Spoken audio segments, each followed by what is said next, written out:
dos nódulos metastáticos. Geralmente lesões em grande quantidade, são nódulos em grande quantidade. Essa é a característica clássica do nódulo pulmonar metastático. Porém, é importante salientar que não existe nenhum critério patognomônico. Em via de regra, eles se comportam dessa forma, mas não é nada patognomônico que confirme com certeza. As neoplasias primárias, elas vão ser geralmente únicas, de bordes irregulares, densidades lineares associadas e frequentemente, principalmente nos casos dos espinos celulares, podem ter localização central, diferente das metástases, que geralmente são localizadas no terço periférico dos pulmões. E quando há múltiplos nódulos, a probabilidade de metástase vai aumentar, e um caso de exceção é a variante lipídica, o carcinoma bronquilo-alveolar, que eventualmente ele pode se comportar de uma forma multinodular. E um novo nódulo pulmonar solitário, um paciente com diagnóstico oncológico, principalmente em vigência de neoplasias agressivas, como os carcinomas e os sarcomas, ele vai ser maligno até que se prove o contrário. Para pacientes portadores de neoplasias extratorácicas, um nódulo menor que 1 centímetro, ele vai ter uma probabilidade aproximadamente 67% de ser neoplásico, e se caso ele tenha maior do que 3 centímetros, 91%.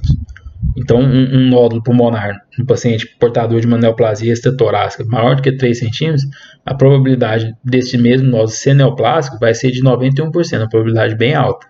E em casos de nódulos acima de 3 centímetros, a probabilidade de ser um primário de pulmão, ela vai ser maior do que a de uma lesão metastática. E apesar da tomografia de tórax fornecer pistas, o diagnóstico final sempre vai ser a partir de ressecção cirúrgica e análise histopatológica. Em relação ao PET-CT, ele vai ter sensibilidade limitada para lesões menores do que 1 centímetro, não possui sensibilidade maior do que a tomografia de tórax, e o valor do PET-CT em relação às metástases pulmonares é na avaliação daquele critério, do quarto critério que estava naquele slide que eu mostrei, que vai estar relacionado à presença de metástases extratorácicas. Então, o PET-CT, o valor dele em relação no cenário da metastasectomia pulmonar, vai ser em descartar metástases extratorácicas. Em relação à metástase pulmonar, que a gente vai estar avaliando esse paciente para ressecção cirúrgica, o PET-CT ele não vai trazer tanta informação assim.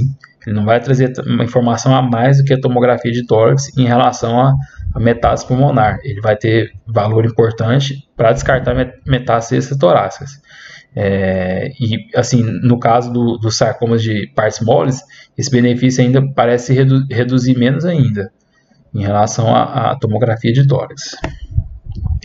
Em relação à broncoscopia, ela vai ser importante na presença de lesões centrais, ou caso o paciente tenha sintomas de obstrução de via aérea, que sintomas são presença de sibilância, hemoptise, infecções recorrentes pulmonares, e eventualmente pode ser realizado para neoplasias que tenham predileção a acometimento endobrônquico, que vão ser, no caso, neoplasia de mama, cólon e células renais.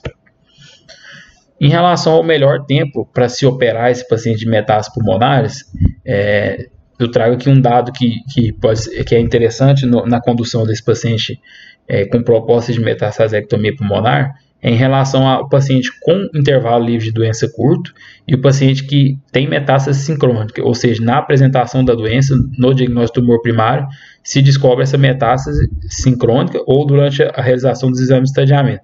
Conceitualmente, a metástase sincrônica ela vai estar junto ao diagnóstico do primário, ou pelo menos nos primeiros 6 meses do diagnóstico do primário.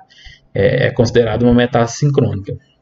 Então, esse paciente que se apresenta com metástase sincrônica e intervalo livre de doença curto do tumor primário e da metástase pulmonar, ele é sabidamente um paciente de pior prognóstico.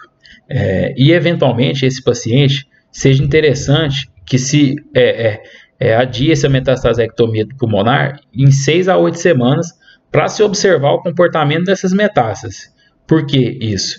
Porque esse paciente, eventualmente, essas metástases pulmonares elas vão progredir rapidamente e, eventualmente, a ressecção cirúrgica talvez não traga vantagem para esse paciente.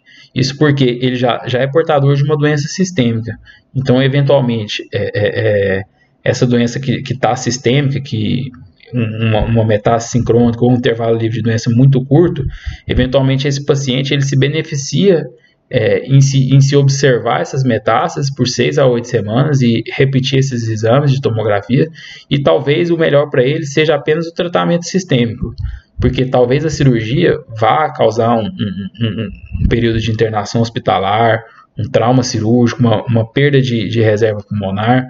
Eventualmente esse paciente pode ser submetido a uma ressecção pulmonar extensa, às vezes até uma lobectomia, ter uma morbidade pela cirurgia, e eventualmente isso aí pode conferir a esse paciente aí um pior prognóstico, uma menor sobrevida e um aumento da progressão de doença, devido eventualmente a se fazer essa cirurgia de forma precoce. Então, esse paciente de metástase sincrônica, intervalo livre de doença, é interessante que não se opere ele imediatamente, que se aguarde 6 a 8 semanas para observar se realmente valerá a pena essa metastasectomia pulmonar, ou se isso aí não vai conferir uma morbimortalidade maior para o paciente e uma redução de sobrevida.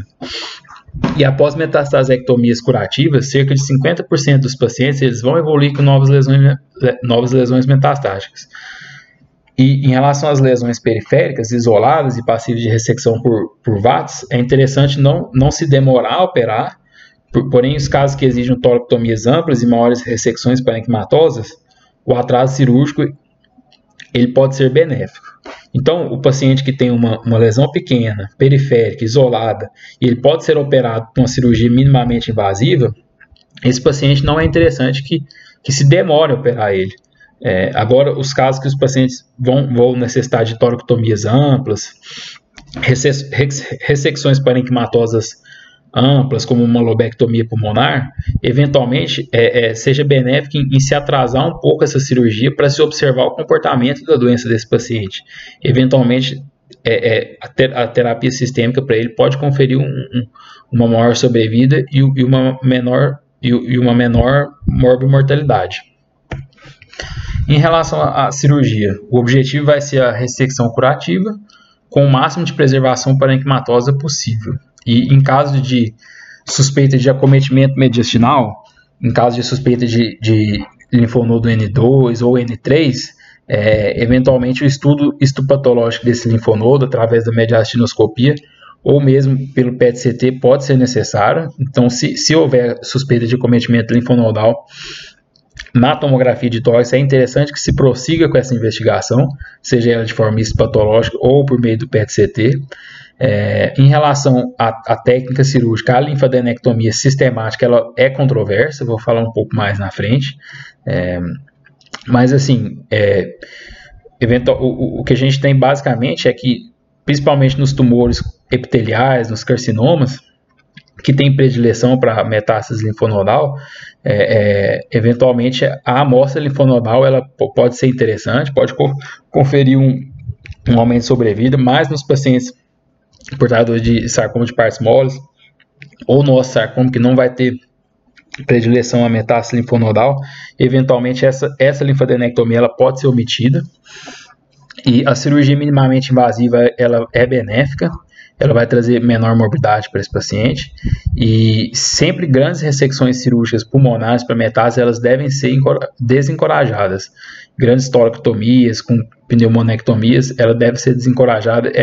Eventualmente vai ser necessário observar melhor o comportamento dessas metástases pulmonares, se não é um paciente que vai progredir de forma rápida, se não é um paciente que eventualmente no tratamento sistêmico ele vai ter uma melhor sobrevida. Em relação às lesões periféricas menores do que 3 centímetros, a ressecção em cunha da lesão ela vai ser o suficiente. Porém, lesões maiores que 3 centímetros, uma margem de segurança é interessante que se dê uma margem de segurança, segmentectomia pulmonar é preferível, e eventualmente em caso de lesões centrais, até mesmo a lobectomia vai ser necessária para as lesões maiores de 3 centímetros. Em caso de lesões bilaterais, as opções cirúrgicas de acesso a essas lesões elas vão ser 3 opções. Pode-se fazer a esternotomia, lembrando que no caso da esternotomia existe a chance de infecção de sítio cirúrgico ali, infecção do externo, que pode ser bem grave. E em relação às lesões no lobo inferior esquerdo, elas podem ser de difícil acesso pela esternotomia, devido ao coração e ao pericárdio, ele pode atrapalhar um pouco o acesso às lesões no lobo inferior esquerdo.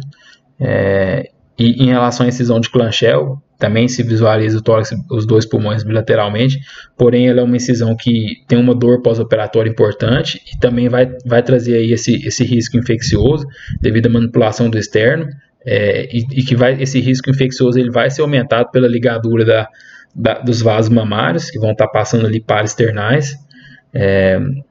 Devido a essa ligadura desses vasos mamários, a chance de infecção ali do sítio cirúrgico, infecção osteomielite do externo vai ser aumentada e é um quadro bem dramático. Outra opção também é se realizar a toracotomia bilateral de forma sequencial, que inclusive no caso da toracotomia lateral sequencial, se tem um melhor acesso às cadeias linfonodais, melhor do que a esternotomia, do que a incisão de Clanchel, porque você consegue ver bem ali essas cadeias linfonodais e fazer ressecções seguras. Então, todas as 3 incisões elas podem ser feitas para as lesões bilaterais, tanto a esternotomia como o Clanchel, como a toracotomia, cabendo individualizar para cada paciente e dependendo da experiência do serviço e da preferência do cirurgião. Bom, em relação, um detalhe em relação à terapêutica adjuvante.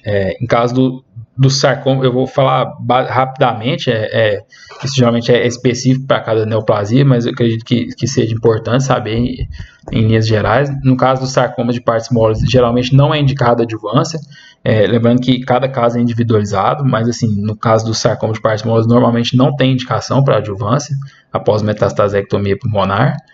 E alguns casos podem ter benefício, como o rabdomicsarcoma no adulto, que vai compreender aí a minoria dos casos, sarcoma de partes moles. No caso da metastasectomia coloretal, o NCCN ele vai indicar adjuvância com FOLFOX por 6 meses após a metastasectomia pulmonar. No caso do carcinoma de células renais, não vai ter indicação. Os tumores de células germinativas, geralmente a quimioterapia ela vai ser o principal tratamento. A cirurgia ela vai se reservar para os casos em que o paciente apresenta lesão residual com marcadores normais ou baixos. Em relação às neoplasias ginecológicas, via de regra não tem indicação. Uma exceção vai ser o colocarcinoma, que a quimioterapia, no caso, assim como no tumor de células germinativas, vai ser o tratamento principal. E no caso do osteosarcoma, a quimioterapia vai ser sim indicada após a metastasectomia pulmonar. Bom, vou já entrar nas considerações finais. A metastasectomia pulmonar em pacientes apropriados, ela vai oferecer um aumento de sobrevida, que não pode ser adquirido com a terapêutica sistêmica, quando bem indicada, em pacientes apropriados. O comprometimento linfonodal, o intervalo livre de doença entre tumor primário e metástase, a possibilidade de ressecção R0, são importantes fatores prognósticos nesse paciente que vai ser submetido a metastasectomia pulmonar. Quando factível, a cirurgia minimamente invasiva ela vai ser melhor para o paciente. Lembrando que não vão ser todos os casos que vai ser factível de se fazer a cirurgia minimamente invasiva. Em casos de paciente com mais de um nódulo, geralmente isso aí, paciente com geralmente mais de um nódulo, ele vai exigir uma toracotomia mais ampla. Eventualmente não vai ser possível fazer essa ressecção por VATS, mas quando ela é execuível, ela vai ser melhor sim para o paciente. Cada caso deve ser avaliado individualmente. E em relação a comprometimento linfonodal, o linfonodo mediastinal N3 ele vai ser uma contraindicação cirúrgica, independente da histologia da neoplasia primária. Eventualmente o linfonodo N2, o cometimento N2, ele precisa ser individualizado de forma a ser submetido ou não à metastasectomia pulmonar. Eventualmente esse paciente ele pode ser observado por um tempo maior e eventualmente a terapêutica sistêmica vai ser melhor do que a metastasectomia pulmonar. E em relação ao segmento do paciente, como eu trouxe aquela informação de que 50% desses pacientes com metástase pulmonar, eles vão ter novamente metástase pulmonar. Então, após essa cirurgia, a tomografia de tórax ela vai ser indicada no segmento desse paciente a cada 4 meses. A referência que eu utilizei foi principalmente essa revisão do UpToDate. E então aqui eu finalizo a minha aula.